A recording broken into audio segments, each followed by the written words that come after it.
জমজম কূপ মসজিদুল হারামের ভেতর পবিত্র কাবা ঘরের 20 Subscribe now, IPRTBD official, and press the bell icon. অবস্থান ধারণা করা হয় প্রায় 4000 বছর আগে এই কূপের উৎপত্তি। ইব্রাহিম আলাইসাল্লাম ও তার ছেলে ইসমাইল আলাইসাল্লামের সঙ্গে জমজম কূপের ইতিহাস জড়িত।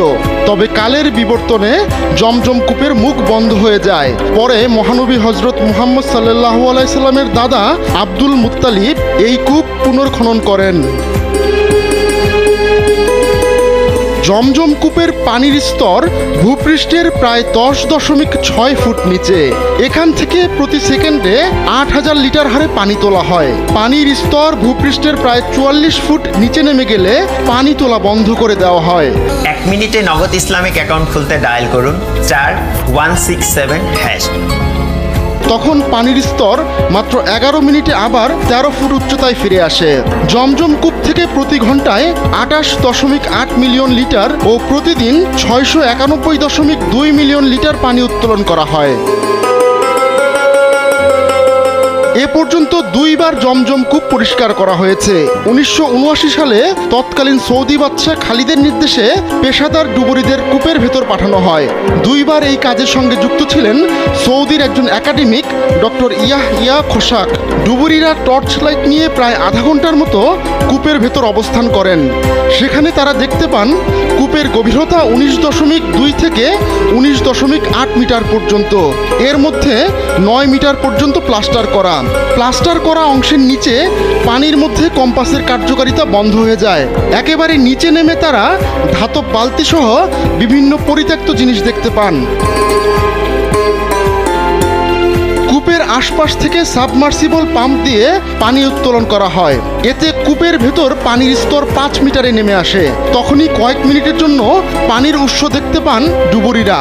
পরে জমজম কূপের পানির নমুনা সংগ্রহ করে পরীক্ষা করা হয়। পরীক্ষায় দেখা যায় জমজম কূপের পানিতে কোনো দূষণ বা ব্যাকটেরিয়া নেই। জমজম কূপের পানির কোনো রং বা গন্ধ নেই, তবে এর বিশেষ স্বাদ রয়েছে। কিং সৌদ বিশ্ববিদ্যালয়ে জমজম কূপের পানি পরীক্ষা করেছে এবং তারা এর পুষ্টিগুণ ও উপাদানগুলো নির্ণয় করেছে। জমজম পানির উপাদানগুলো হলো প্রতি লিটারে আছে sodium 133 milligram, calcium 96 gram, magnesium 38.88 milligram, fluoride 0.72 milligram, nitrate 124.8 milligram ও সালফেট 124 মিলিগ্রাম। জমজম কূপের বিভিন্ন ফজিলত হাদিসে বর্ণিত হয়েছে। হজরত আবু বকর সিদ্দিক রাদিয়াল্লাহু তাআলা আনহু থেকে বর্ণিত, তিনি বলেন রাসূল সাল্লাল্লাহু আলাইহি সাল্লাম জমজমের পানি সম্পর্কে বলেছেন, জমজমের পানি হচ্ছে বরকতময় ও তৃপ্তিদায়ক। হজরত আব্দুল্লাহ ইবনে আব্বাস রাদিয়াল্লাহু তাআলা আনহু বলেন, রাসূল সাল্লাল্লাহু আলাইহি সাল্লাম বলেছেন, পৃথিবীর সর্বোত্তম পানি হচ্ছে জমজম।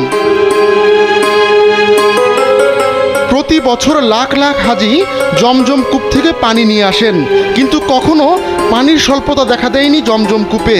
তাই জমজম কূপ মানুষের জন্য মহান সৃষ্টিকর্তা আল্লাহর এক অপূর্ব নিয়ামত ও বরকতময় উপহার বলে মনে করা হয়।